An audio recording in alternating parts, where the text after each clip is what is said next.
طبعا نحن في هذه الأيام لا شك بأن لنا ارتباطات قوية بمنجزات تحققت في التاريخ، ويصادف فعلا هذه الأيام ذكرى تحقيقها.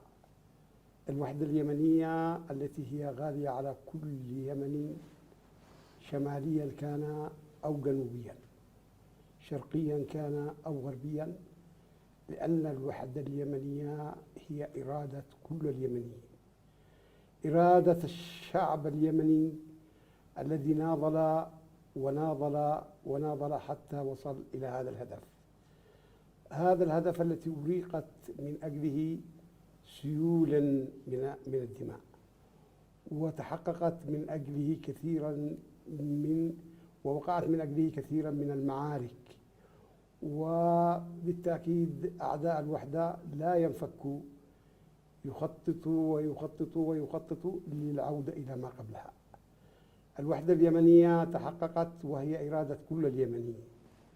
الشعب اليمني ابتسم للوحدة اليمنية وخرج بتلك المسيرات الضاحكة، وإن كانت في الأخير قد اختفت تلك الابتسامات، إلا أن الوحدة لا زال خيرها في ضمير الأرض.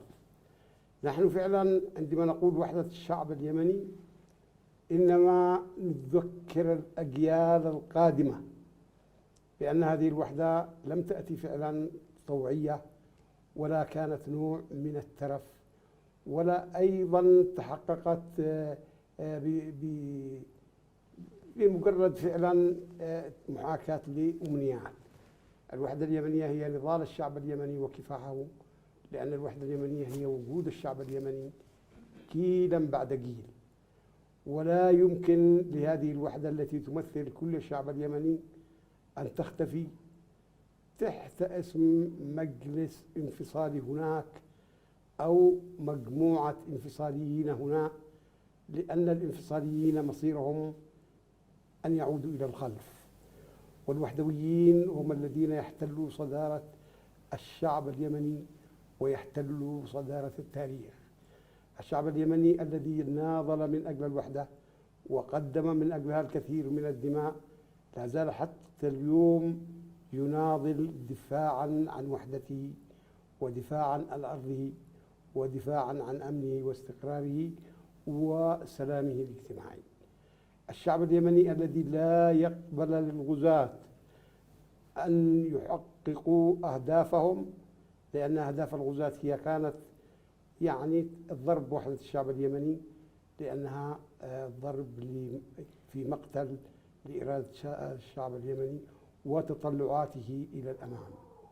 الوحدة اليمنية هي أمل كل مواطن وحلم كل شريف وكل وطني في هذه الأرض من شمالها إلى جنوبها. والذين يقولون لنا إن الانفصال أفضل، هؤلاء هم متخلفون بعد القافلة.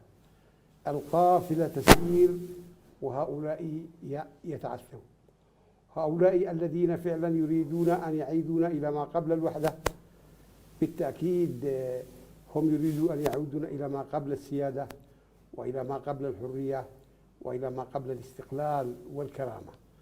نحن لا نقبل بغير الوحدة اليمنية بديل، وأي من يقول بأنه ضرب الوحدة اليمنية يحقق لنا هدف، هذا فعلا يعيش في الماضي ولا يستطيع أن ينظر إلى المستقبل.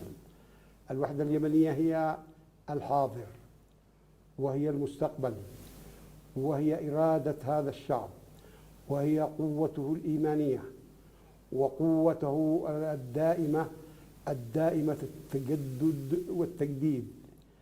بالتأكيد لا يستطيع أعداء الوحدة أن يتآمروا عليها أو يعيدوا تقديمها للشعب اليمني بأثوابهم الرثة ولا بحركاتهم الهزيلة، لأنهم يقفون ضد حركة التاريخ، وبالتالي تيار التاريخ سوف يجرفهم مهما حققوا بعض الانتصارات هنا وهناك، إلا إنها تسقط كما تتساقط أوراق الخريف.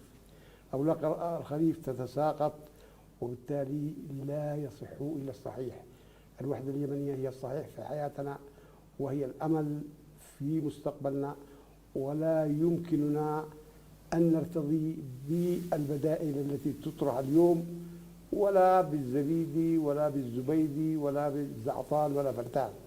هؤلاء إذا أرادوا أن يدخلوا إلى تاريخ الشعب اليمني يدخلوه من باب الوحدة، ولا يدخلوه من باب الانفصال، لأن الانفصال نوع من أنواع الرجعية، والرجعية لا يمكن فعلا أن تكون هدفا من أهداف الثورات. نحن حققنا ثورة في شمال الوطن، حققنا ثورة، وكنا نحاكي في هذه الثورة الوحدة والديمقراطية والحرية والسيادة والكرامة. والذين يريدون أن يعيدوننا إلى ما قبل الوحدة هم يريدوا أن يعيدوننا إلى ما قبل التاريخ. لا يمكننا أن نقبل بالعودة إلى ما قبل التاريخ، لأن هؤلاء هم مصيرهم ومكانهم المزابل التي لا يمكن أن تتسع إلا لأعداء الوحدة، لأعداء الثورة.